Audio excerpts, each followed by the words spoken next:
मैं हर दिन अपनी पत्नी को पैसे बचाने के लिए 150 रुपये देता था और उसे बाजार ले जाता था। 3 साल बाद मैंने सेफ खोला और सच्चाई जानकर हैरान रह गया।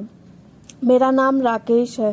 शादी से पहले मेरी पत्नी अनीता की पक्की नौकरी थी, जिससे महीने की सैलरी लगभग 30,000 थी।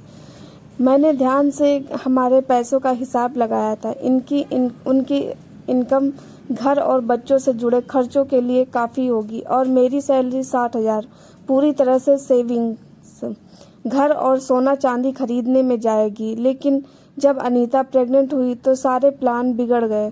जब से मेरी पत्नी ने नौकरी छोड़ी है, हमारी शादी को 2 महीने भी नहीं हुए थे कि अनीता प्रेग्नेंट हो गई। प्रेगनेंसी के 1 महीने से थोड़ा ज़्यादा समय हुआ था कि उसका मिसकैरेज हो गया। शहर के हॉस्पिटल के डॉक्टरों ने उसे लंबे समय तक आराम करने की सलाह दी।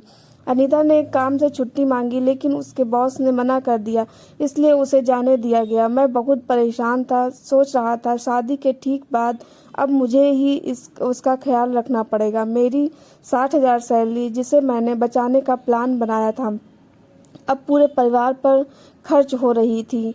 मेरे ससुराल वाले गरीब थे और पैसे से मदद नहीं कर सकते थे, तो मैंने अपनी पत्नी से सीधे कहा, अब से मैं तुम्हें बाजार जाकर खाना बनाने के लिए हर दिन सिर्फ 150 रुपये दूंगा। जैसे चाहो मैनेज करो, जब तक मुझे ठीक से डिनर मिल जाए। मैंने नाश्ता और लंच बाहर किया, इसलिए मुझे लगा कि हर दिन के 150 काफ़ी हैं। मैटरनल न्यूट्रिशन सप्लीमेंट्स, मैंने इन सब बातों को नज़रअंदाज कर दिया। पहले औरतें बिना किसी खास दवा के बच्चे को जन्म देती थी और फिर भी वे हेल्दी रहती थी। 3 साल बीत गए। पहले अनीता ने बच्चे को जन्म देने के कुछ महीनों बाद काम पर लौटने का प्लान बनाया था, लेकिन हमारा बच्चा अक्सर बीमार पड़ जाता था, इसलिए उसे उसकी देखभाल के लिए घर पर रहना पड़ता था।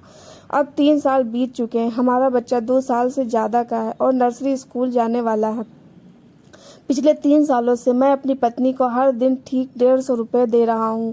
पीछे मुड़कर देखता हूँ तो मुझे लगता था कि मैं स्मार्ट हूँ। मेरी पत्नी अच्छा बजट बनाती थी और कभी शिकायत नहीं करती थी। मैंने अपने साथ काम करने वालों से भी डींगे हाँकी कि मेरी पत्नी गांव की सबसे किफ़ायती औरत है। जब उन्होंने सुना 3 लोगों का परिवार हर दिन 150 में गुजारा कर रहा है, तो वे चौंक गए। मैं बस मुस्कुराया। मुझे अपनी पत्नी पर गर्व था कि वह कितनी काबिल है। मेरी सारी बचत सोना खरीदने से चली गई थी, जिसे मैंने एक सेफ में रखा था। बेशक मैंने कभी अपनी पत्नी के साथ पासवर्ड शेयर नहीं किया। फिर एक और झटका लगा। पिछले हफ्ते मैं 7 दिनों के लिए बिजनेस ट्रिप पर गया था। जब मैं घर लौटा और अंदर गया तो मैंने देखा कि हर घर खाली था। बहुत सारा सामान गायब था। अनीता और बच्चा कहीं नहीं दिख रहे थे। मैंने आवाज़ लगाई, लेकिन कोई जवाब नहीं आया। जरूरी काम निपटाने की कोशिश में मैंने सोना निकालने के लिए जल्दी से सेफ खोला और हैरान रह गया। इतने सालों में जमा किया हुआ सारा सोना गायब था। अंदर सिर्फ एक करीने से रखी हुई डिवोर्स पिटीशन थी। दोस्तों, आपको ये कहानी कैसी लगी कमेंट करके ज़रूर बताना।